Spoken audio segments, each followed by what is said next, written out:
we had our 366th session of the Zanu PF Politburo. It is the last session of this Politburo. The Politburo, as you all know, is the secretariat of the Central Committee in between congresses. So it actually kicks off the beginning of the Congress. The registration, as you can see, is going on. The tents are up for all the delegates from the provinces. And it is in light of this important meeting tomorrow of the Central Committee that the Politburo met today. The President gave a summary of the main achievements of this particular Politburo and its Central Committee to date. And he covered a number of areas in our meeting as we prep ourselves for some serious debating with the delegates who are coming from the provinces on the progress which we have made to date, where we could improve and where we could tweak, and of course, any new vistas which we may want to chart as the party. The record of the Second Republic in its first instance as the ruling party of Zimbabwe is there for all to see. It is resonating with the electorate in many more ways than one. We now have a mushrooming of many support groups who are not necessarily members of the party, or who may not even be interested to become members of the party, but they are just chuffed by what the president is doing, and they want to associate with his economic development agenda. This is a good thing we are riding upon because it has a bearing on the party as we go towards harmonized elections next year. The theme of our conference, of our Congress, is an elective Congress.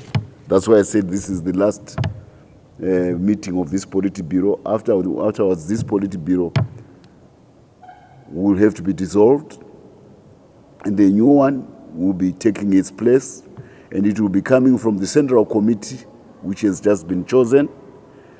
I do have the full list of the people who were chosen as the Central Committee. It will be available.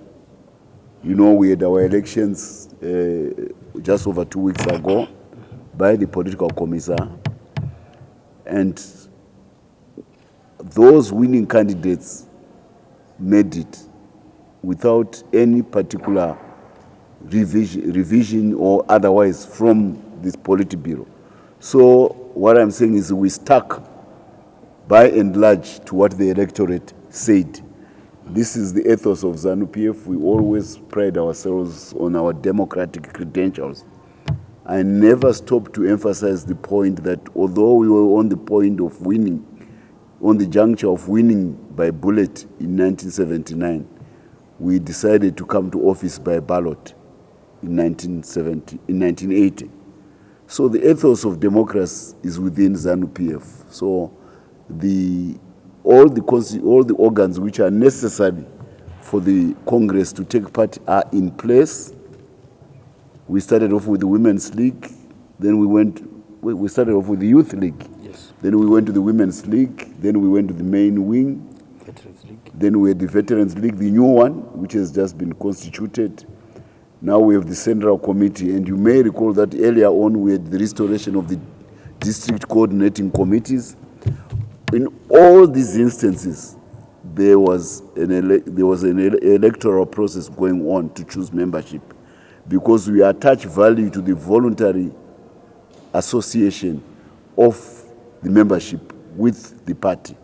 We don't take our membership for granted, neither do we take our electorate for granted. I emphasize this point because there is another party which is called CCC.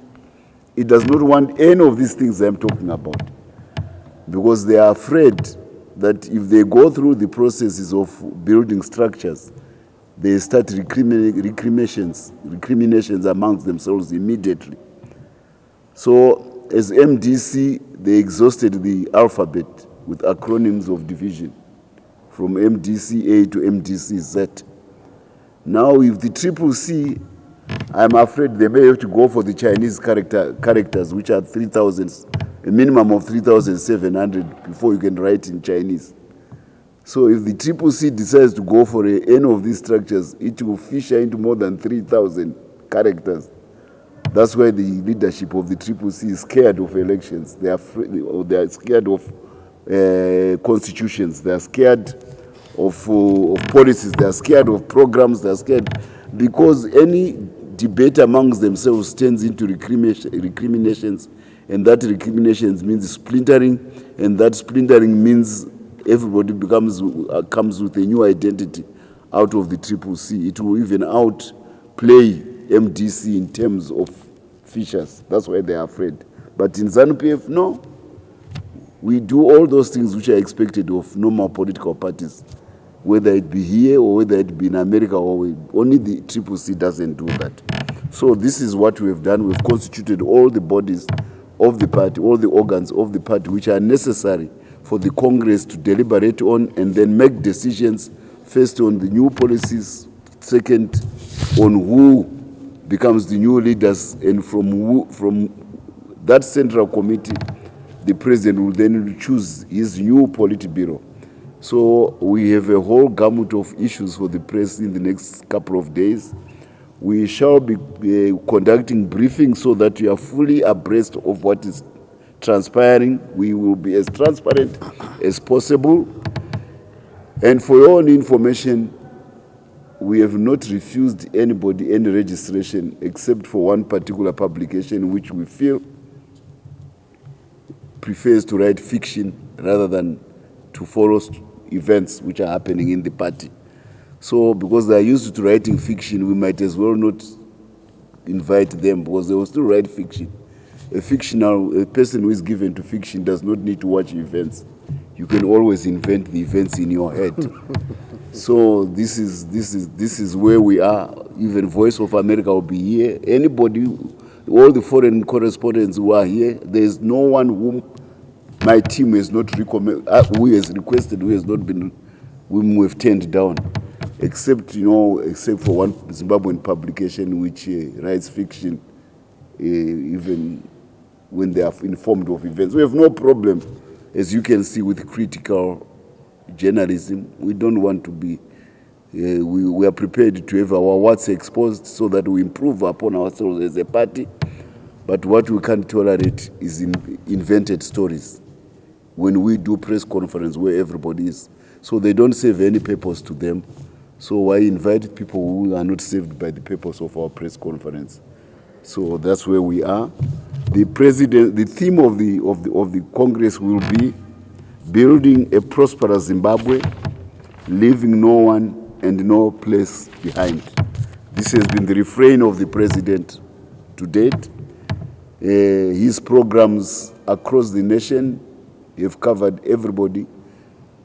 His programs across the social strata have also covered everybody.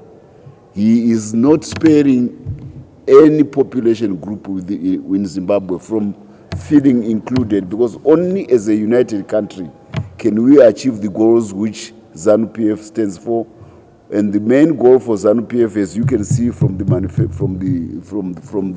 theme, is prosperity for Zimbabwe. If we can't deliver prosperity for Zimbabwe, we have failed as a party. So we are making sure that prosperity comes back to the people of Zimbabwe. And in the age of capital, prosperity comes from employing domestic and foreign capital on our rich resources, using the creativity of the Zimbabwean people and their penchant for hard work. Zimbabweans are known all over the world for hard work. This is what we are going to employ to deliver prosperity. And Zanu PF and President E.D. Mnangagwa is actually mining those attributes of Zimbabwe: resources, ingenious population, hardworking young people, creative minds, and all of these working, educated minds, all of these working on the resources which God was so generous to give this country.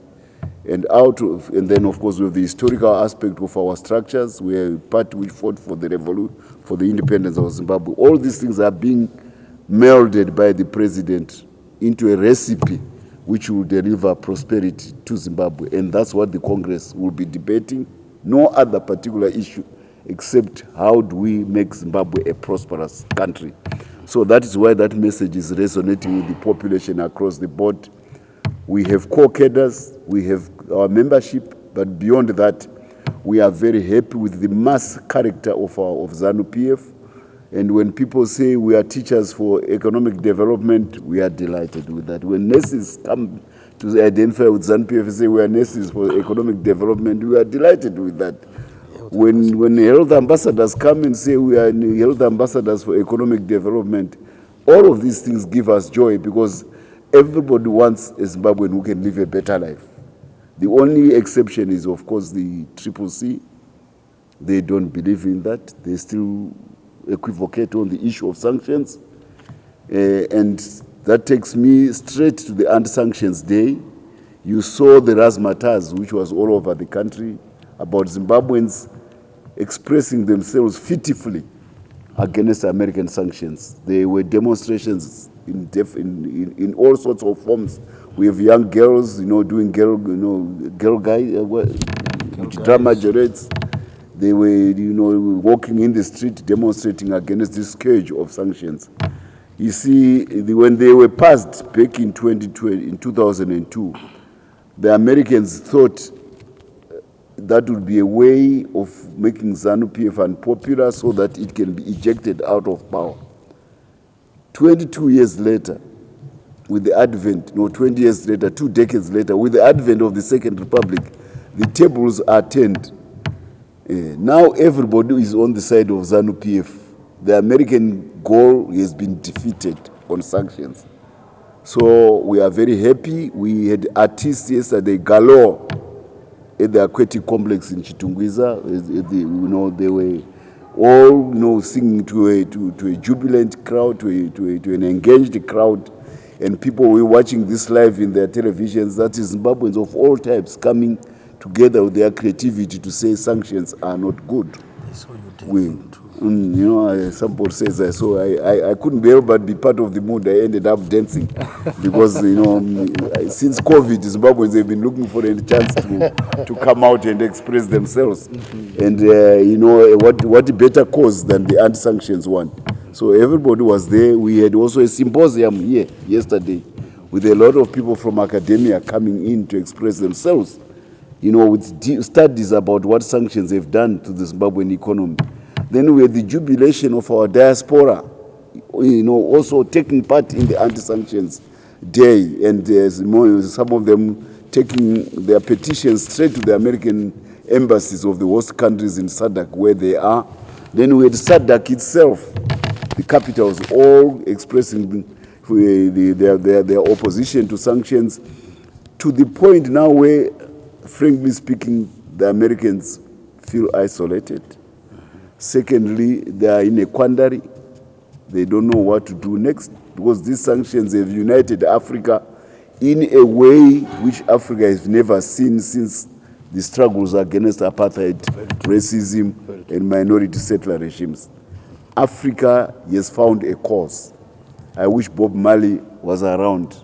He would be suffering this situation where there's a continent-wide attachment to a cause where an African state is being victimized by a big power, not only on the continent, but Africa's diaspora is also engaged in this. This is apart from the progressive world. So it has rebounded on America that the perfidy of the sellouts within Zimbabwe is making America become more and more isolated. The more they listen to Tendai Biti, because he's the main proponent of sanctions, the more America gets isolated. And we say pam to former legislator Matutu, is it? Obed Gutu and Matutu. They've laid it bare. They were in the skunk works of sanctions. They had a retreat in Nyanga about this issue, where the American Endowment for Democracy, a proxy for the spooky organization, which I don't want to name, to give its name, the American Endowment for Democracy, they were the ones who were marshalling the minds of these quisling Zimbabweans to fight against their own economy, to fight against the prosperity of their own people. 22 years later, some have decided to say, no, let's come out into the open and own up. And that's good. It's good for patriotism. And what Zanu PF has always said, that this thing, it's a red herring about the fact that we restituted our land.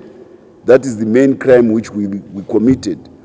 And I never stopped to remind people that America's foreign policy throughout the 60s and 70s and 80s and 90s was premised upon the preservation of white minority rule in Southern Africa. None other than Kissinger, the top-rated American Secretary of State, in a infamous memorandum, National Security Council Memorandum number 39 of 1969, he is the one who says the foreign policy of America and Southern Africa is to perpetuate the ascendance of the white minority regimes.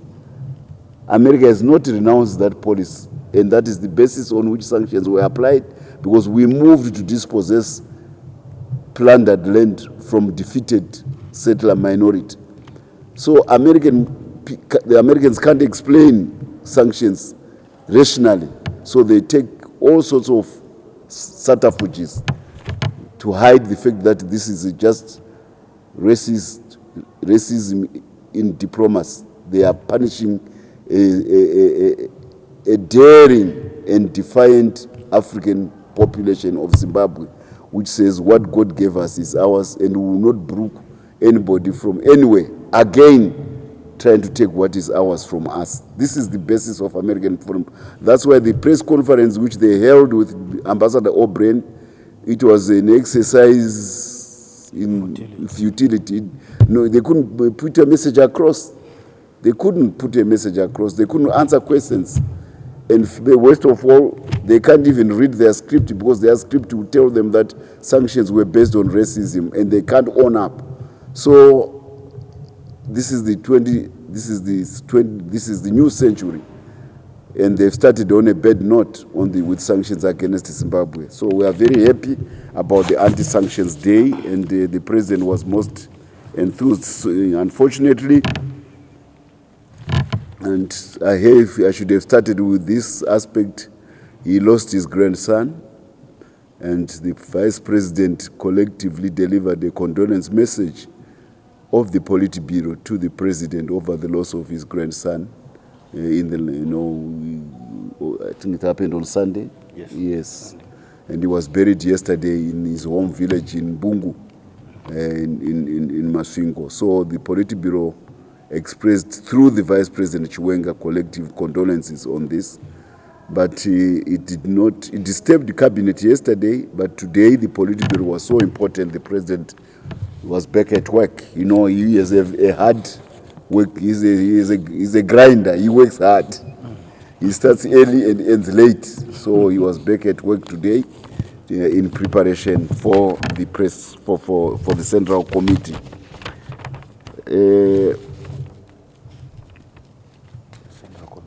Yeah, there will be a central. We have published the program. I think we've sent a circular.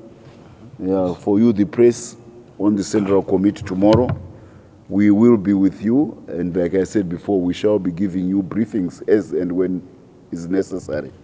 We are inviting delegates. Some have already started arriving.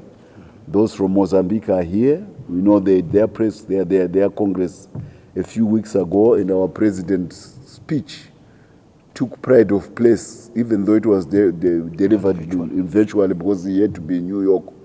This is, and Ambassador Matemananda was saying that it went down very well with the Congress delegates in Maputo. I was in Maputo last weekend, but one. You know, everybody was talking about that speech which came from our president. This is an affirmation of that solidarity between Mozambique and Zimbabwe. It's historical, and it has been constantly fertilized by blood whenever we face foreign enemies, whether it be during the age of the Munumutapas or the Changamires, or for that matter, during the time of the greats like Tongogara and J.Z. Moyo and many others. We always have our solidarity with Mozambique ranking top among our friends, because we have to trade, and Mozambique is the one which has got all the gateways to international trade, which are less inflationary and do not owe to the perfidy or to the machinations of imperialism. When I say this, I'm referring to Zimbabwe being forced to export through Durban 2,000 kilometers away, so that the container leaves Shanghai at $800. It arrives in Zimbabwe at $3,600. How do you make money as a country with such a kind of transport inflation? So the restoration of our links to Mozambique is good for our economy. And our president and President Nyusi, they are working lock in step to make sure that there is seamless unity between Mozambique and Zimbabwe, between Maputo and Harare. So this is that's why we are so happy with the arrival of the Frelimo delegation.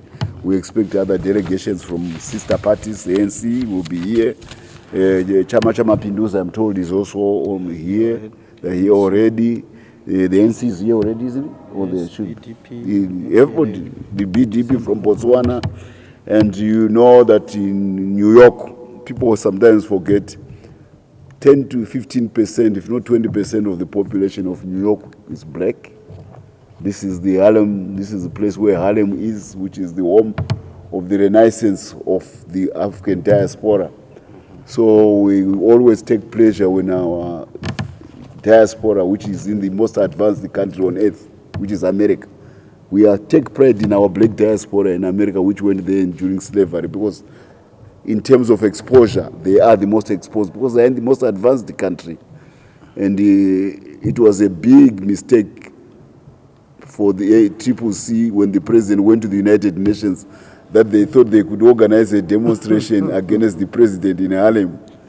You know, you are actually in the den of the lions there, because the whole of Harlem turns up in support of our president, and they are trying to hire people from Harare and from the diaspora CCC. We don't have to hire people; we just go to Harlem and we bring them, because ever since the civil rights movement and the African anti-colonial fight, the Harlem black population has been fascinated by the arrivals of the Nyereres and the Kurumas to actually speak at the United Nations. You know, they thought that there was no person of African origin who could be a leader of a country. So when they saw these Africans who had newly become independent come to Harlem, they said, we are enslaved. We are not even voting here. So the black diaspora identifies with the African cause. So we are happy that the December 12th movement is here. There is similar work being done by Dr. Chiwombori. She has got another organization, you know, of the diaspora, you know, African Diaspora Development Initiative. She's a Zimbabwean who is a medical doctor, and she is organizing the black entrepreneurial classes, black professional class, and she's concentrating on of course, she's focusing on Africa. She wants to hold a big conference in Zimbabwe before the elections this year. Yeah, and then it will be a prelude to another one. We want a seamless link between Africa and its diaspora. So the president has given his blessing to this initiative by Dr. Arikana Chiwombori. Cool. Yeah, and there's a team which is in foreign affairs, which is working with here, an interdisciplinary team of Zimbabweans to make sure that what she is trying to achieve with this conference becomes a success. These are things which we note in the Politburo. Anything which is progressive, which makes Africa look forward to a better life, Zimbabwe wants to be associated with. Our president is the ultimate Pan-Africanist. He believed in Africa as a young man when he decided to become to surrender himself to the African Liberation Committee as a soldier when it was in its formative stage. He believed in Africa from that time, and we are happy to say that even at 80, his belief in Africa is even stronger. You know, it keeps getting stronger because Africa has never failed Zimbabwe along the way. It has never failed the southern tip of Africa. And you are seeing it in the solidarity of the anti-sanctions movement, that Africa always identifies with the plight of a fellow African country if it is being victimized, because the dictum is an injury to one is an injury to all. This is where we are going. We have this, let me see if I can just clear a few more things. Yes. I told you we take the work of governing the people of Zimbabwe seriously. This is a thick document. It summarizes what we have been doing since the last Congress, this document. It is a document which shall be given to all the nearly 3,000 delegates who are coming. They are already studying this document, poring over it.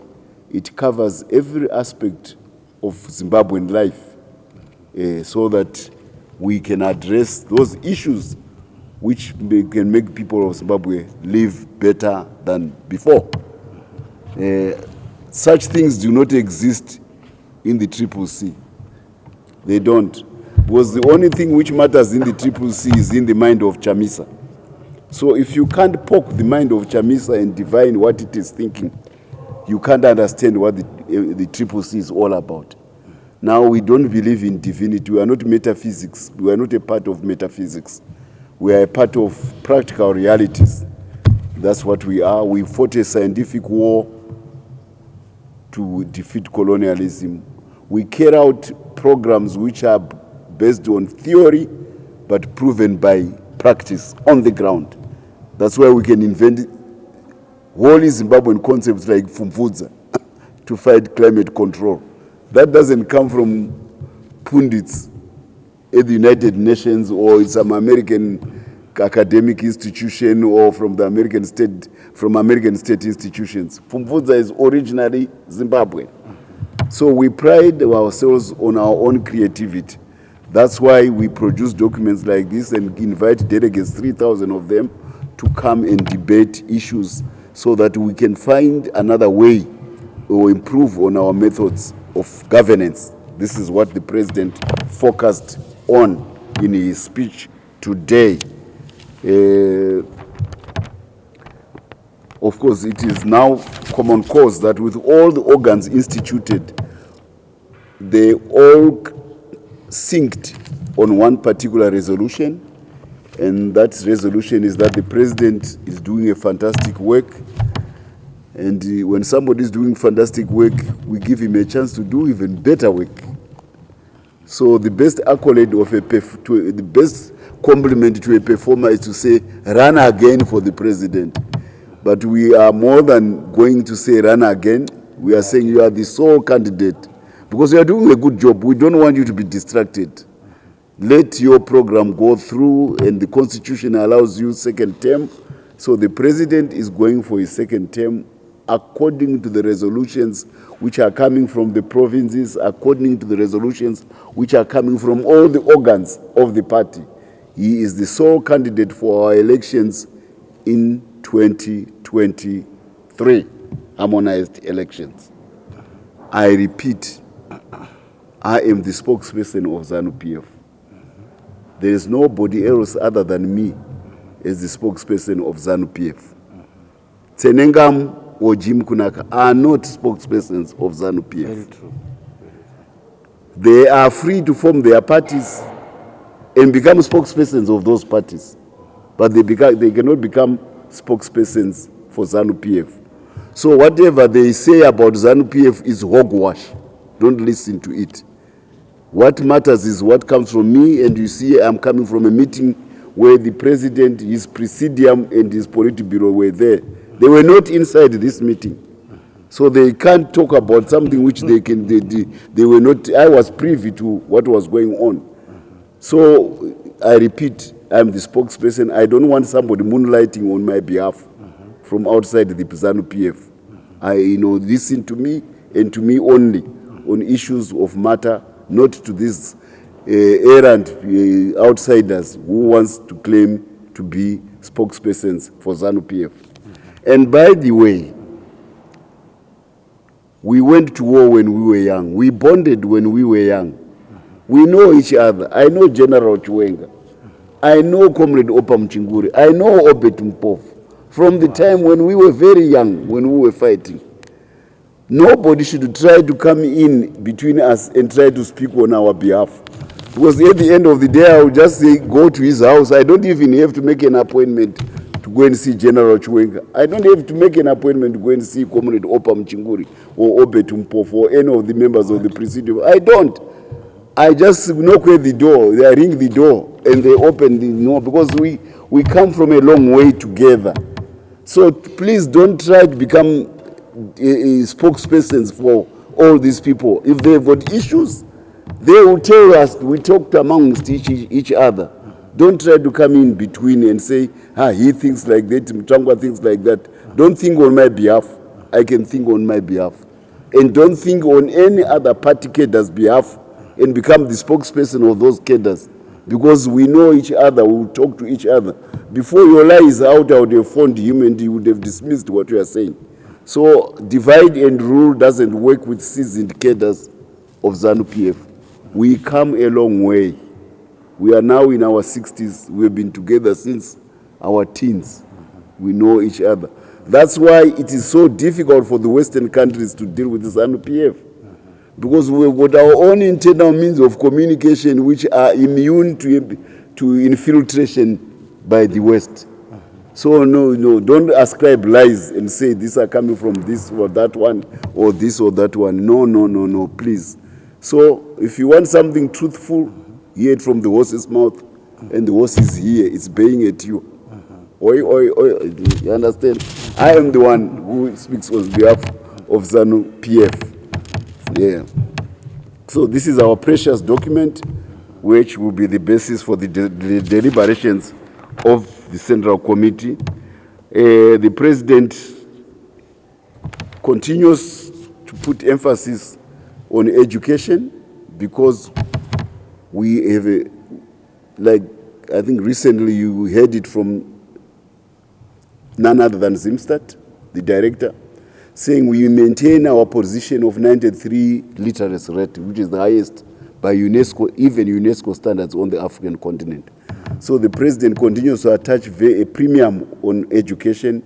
You will be happy to know that we now have a 4th health training institution at Great Zimbabwe University. So we have 3 others. Now we have a 4th one, and the President officiated at the Simon Mazorodze Health Faculty of the Great Zimbabwe University. He didn't only do that. He went to open a new university in Mutare State University. I think it's the 17th or 18th now in the country. We had one at independence. Now we have 17.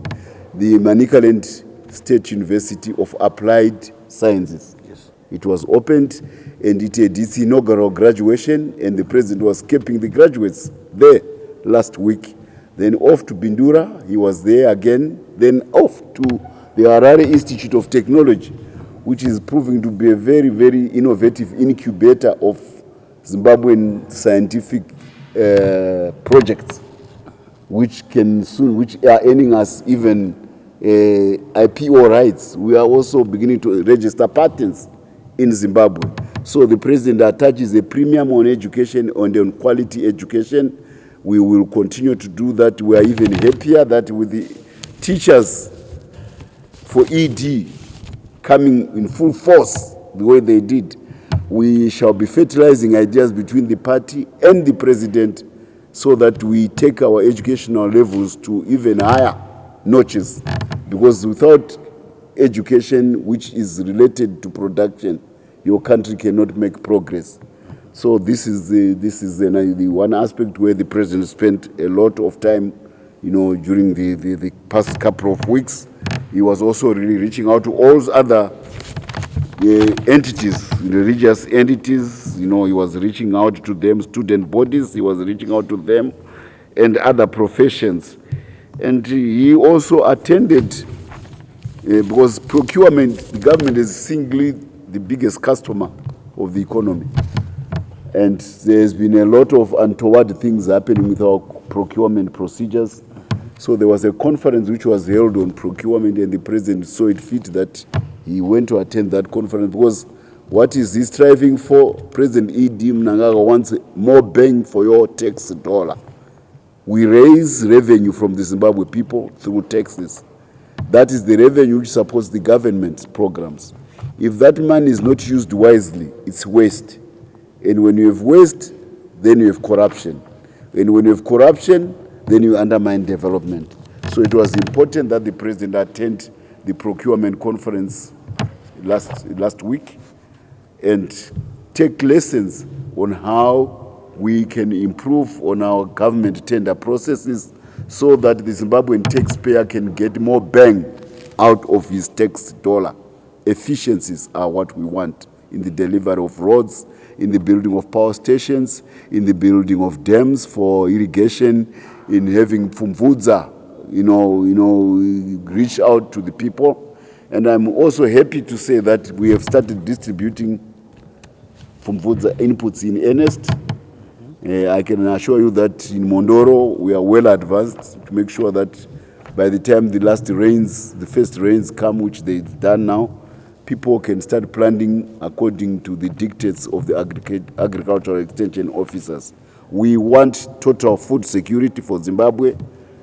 We saw what is happening with wheat harvest, but we also want hand-earned dollars from the exports of agro products, agro-based products, and generally agro products.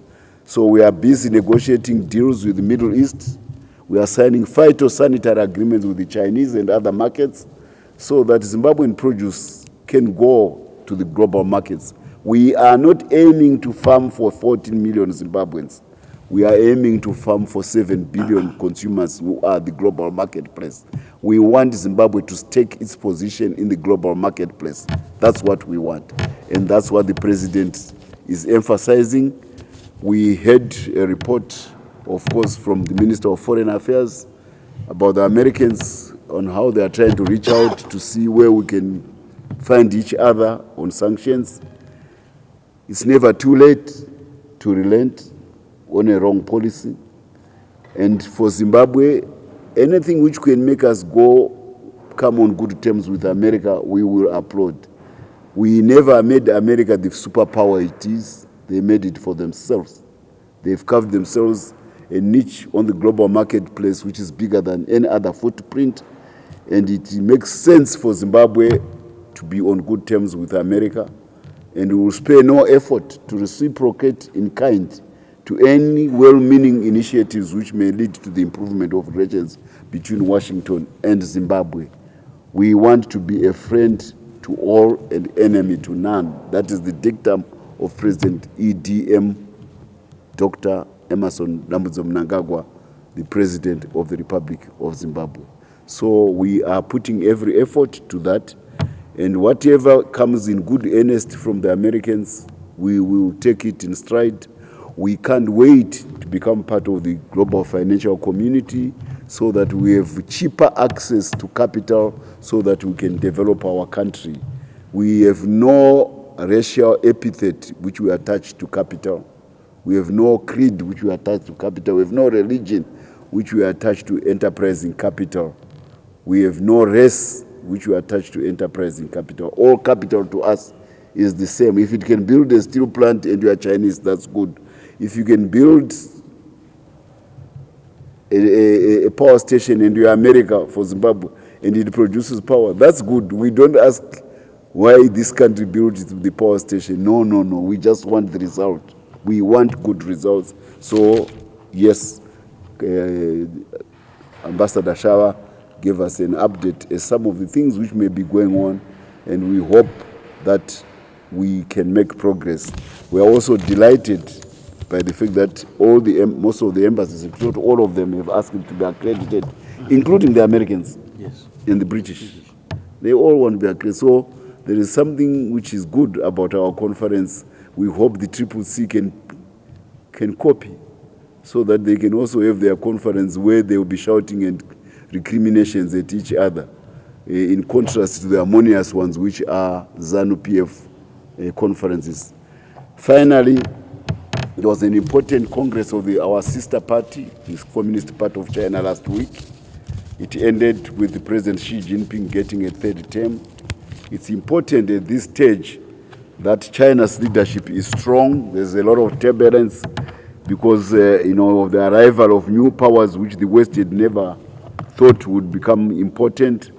Who would ever thought that one day the British Prime Minister would be an Indian? But it has happened. I was actually thinking loudly that since Chamisa's prospects in Zimbabwe are so dim, and since he loves the English, to be told what to do by the English, maybe he could learn from Sunak and try to be Prime Minister of England, because maybe that's where he belongs. It's no longer anathema for somebody who is not Briton by DNA to become a Prime Minister of that country. His fortune's there. Rather than try to say the English must come and rule us here, maybe he could go and try his fortunes in London. Because here, I don't see him making it. We are going to whitewash him completely in the coming elections. And I'm not talking of imagination. We just had by-elections. You saw for yourself what happened in those days. There were 5 of them, 6 of them, and we won 5. We won 6. Yeah, there were 7. We won 6. And the one where they won, the margin was very small. And remember, we are getting into gear. All our organs are in place. The car has been retooled. What's left is the oiling of the car. And the oiling of the machine is going to happen at the Congress. We are going to put all the oil, and then afterwards we put some fuel in the engine. Then the Zanu PF machine is marching towards the elections. We will do it in an organized, structured, and inclusive manner, in a way which will deliver a resounding victory on a scale which may mimic or even outclass what we did in 1980 when we defeated Ian Smith and his Muzorewa outfit. We are aiming to whitewash the CCC and to tell the Americans that if they think that supporting the CCC can give them fortunes in Zimbabwe, it won't work in Zimbabwe. We will show them by the vote that we can defeat the CCC by the ballot.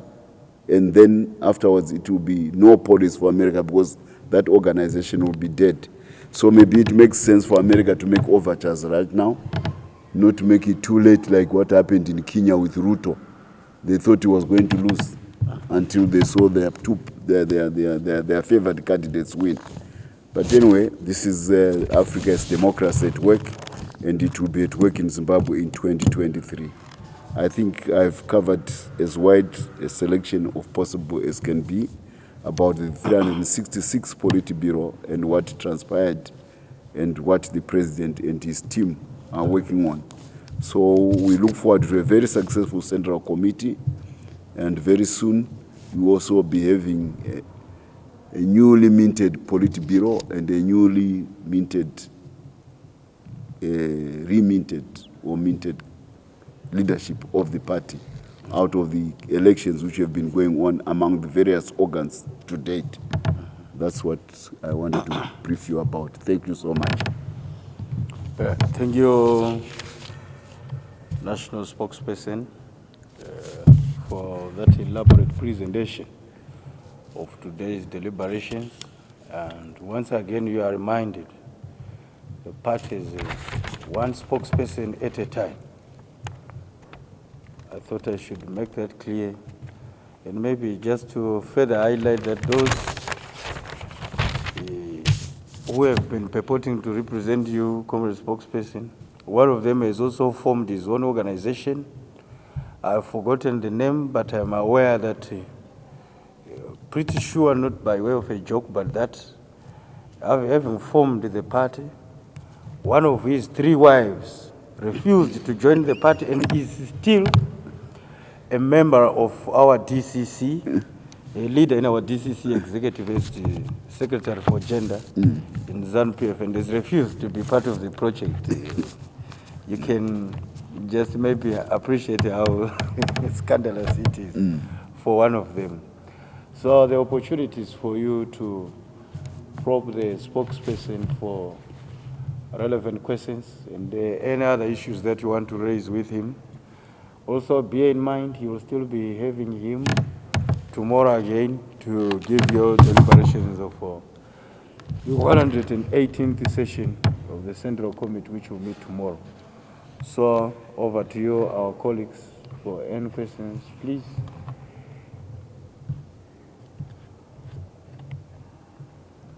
On the issues that have been raised.